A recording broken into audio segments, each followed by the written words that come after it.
peuple noir africain, beaucoup d'entre nous pensent que les Africains ont besoin, les Africains doivent se lancer dans la course aux armements.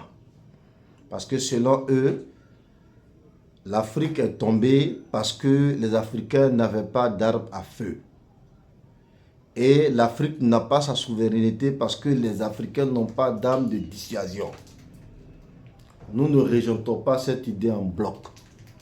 Mais nous disons que si les Africains sont armés, considérons aujourd'hui que tous les pays africains sont armés.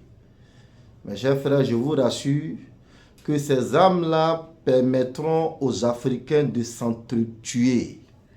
Ces armes-là permettront aux Africains de s'auto-détruire. Et même à travers ces armes, certains peuples africains ou certains pays africains chercheront à coloniser d'autres peuples africains. C'est pourquoi notre contexte de division est énorme. Aujourd'hui, même quand tu écoutes les politiciens en général en Afrique, donc c'est en véhiculant des discours de haine contre une autre ethnie que souvent le politicien arrive à se faire aimer par son ethnie.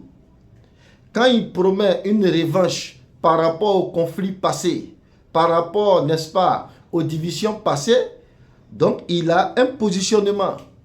L'Afrique est extrêmement divisée et cette division, elle est profonde. Si les Africains sont armés, les Africains vont se tuer. Si un pays africain aujourd'hui a la bombe atomique, je vous assure, parce qu'il y a des rivalités entre les pays là. Si un pays a la bombe atomique, aujourd'hui parmi les pays d'Afrique, ce qu'il va faire, c'est tirer la bombe atomique sur son pays frère. Sur le pays frère. Et avec lequel il se voit un adversaire. La division entre Africains est énorme. La nature ne fait rien au hasard. Mais si les Africains sont armés, présentement, c'est trop dangereux pour l'Afrique. On n'est même pas armé. Mais il y a eu combien de génocides entre Africains? Il y a eu combien de tueries entre ethnies? Sans pour autant qu'on ait des armes de destruction massive.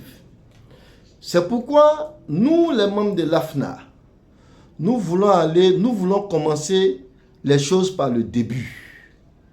Avant les armes, là, il faut l'union des Africains. Les Africains doivent s'aimer. Les Africains doivent comprendre qu'un Africain, c'est mon frère. Je n'ai pas le droit de le tuer. Je n'ai pas le droit de l'humilier. Je n'ai pas le droit de lui faire du mal. Parce que Dieu nous a fait, on est frères et j'ai des devoirs vis-à-vis de lui. Ça, c'est la base. Donc, l'AFNA, c'est de travailler d'abord sur les mentalités de l'Union africaine. Il ne faut pas se presser. Cette union-là, si elle a obtenu après 5 ans, après 10 ans, le reste de l'armement, là, ça viendra de façon facile. Mais dans le contexte actuel, mes chers frères africains, les Africains ont besoin d'abord d'union. Cette union-là, c'est sans violence. C'est pourquoi nous, membres de l'AFNA, parlons d'un passeport unique. Ce passeport unique-là, c'est une arme pacifique et très puissante et très silencieuse. Parce qu'à travers ce passeport unique, c'est-à-dire les divergences entre Africains, les différences entre Africains, ça va pouvoir diminuer. Ça va permettre, à travers ce passeport unique, les Africains vont se rapprocher les uns des autres. Parce que le papier, là, ça joue sur la mentalité. Et une fois qu'on aura le même passeport, on aura la même mentalité, qu'on est les mêmes.